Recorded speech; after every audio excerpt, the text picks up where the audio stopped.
Hello everybody, Adam here from Covell Farms. Today I just want to go over a little bit of garden planning, what you can expect with your first garden, and a little bit of a garden update. So let's get started.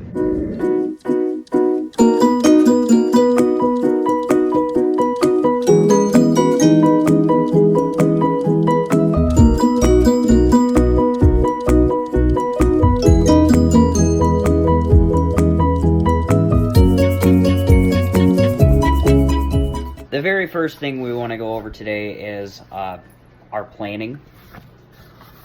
A lot of people take garden planning very seriously. I'm not gonna lie, guys, I really don't.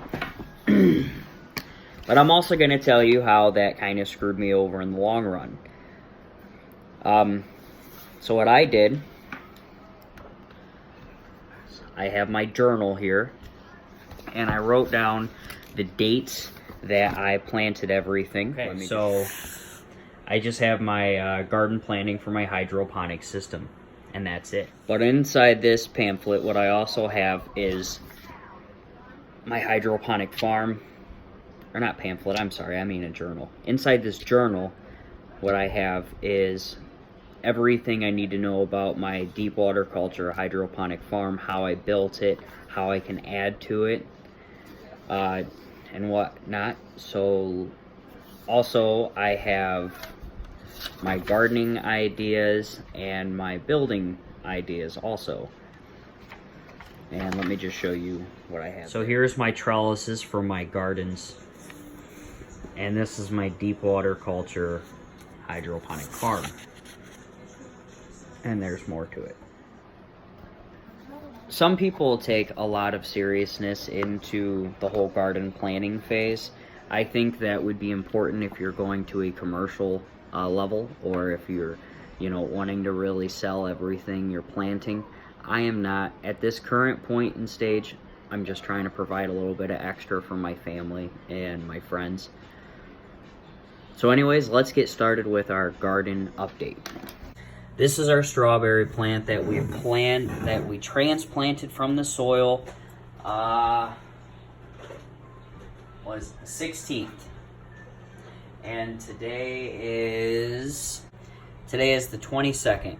He's grown up a little bit, but not as much progress as I would like to see. But he was really struggling inside the soil. But as you can see there, we do have that extra little sprout coming through, so he's doing better. This is our water levels. See, the water is barely touching the bottom of the rock wool, which once again is very important. Since I put him in there, I've already dumped out the water to add more water, and I've given him more rapid grow.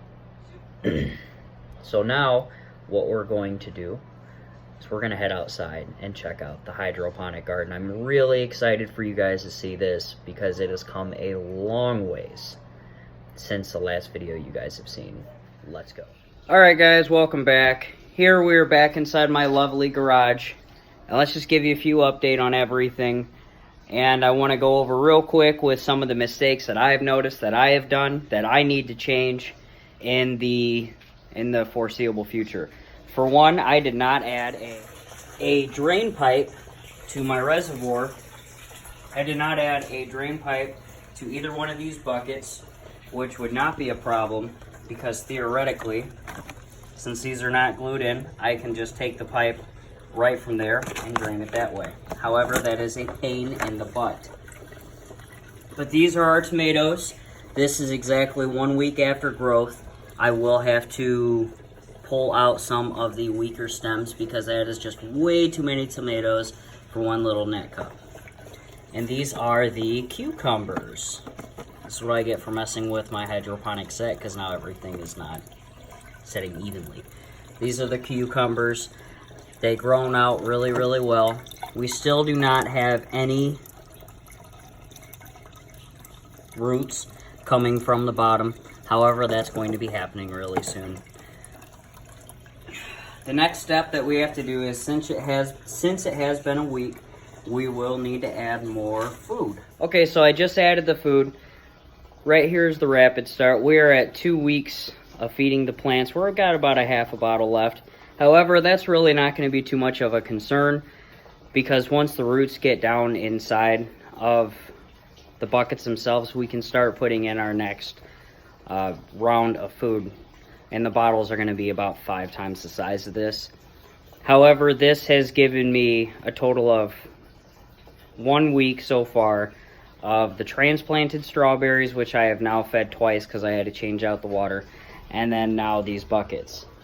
So our next step I'm going to show you is the garden outside. That way we can get a little bit of a comparison on where we are and how things are going. And really, I just like to show you guys what's going on. So thankfully, it's not going to be as hot anymore. Here lately, it's been baking hot over 100 degrees.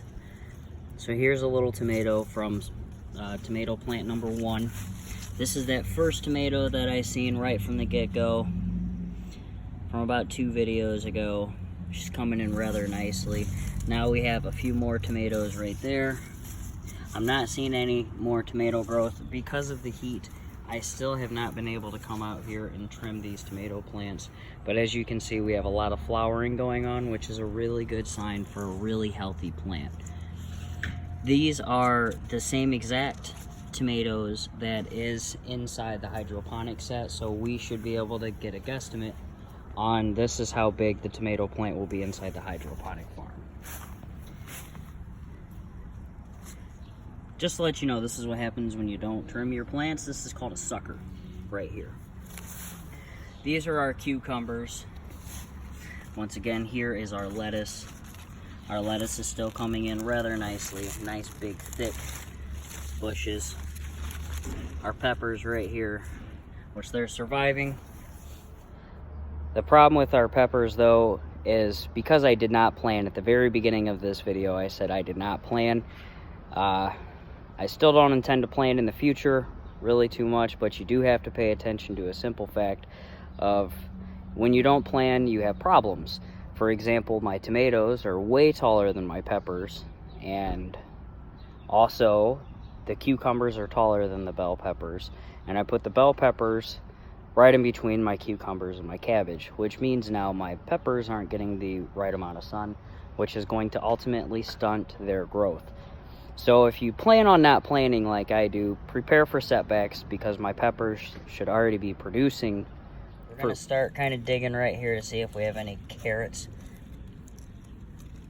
And we don't yet, which is fine. Still need to come out here and do what I need to do. As you guys can see here, my bell peppers. My green beans, they're starting to die off here. I already had to pull off 2 plants. So this is their fruit they're starting to come up with, which means they're really not surviving too well anymore. So I will have to take these out, possibly reseed. The pumpkin is starting to become really, really huge and obnoxious. We're all the way back here now. And let me just show you where the starting point was. The starting point for this guy was right here.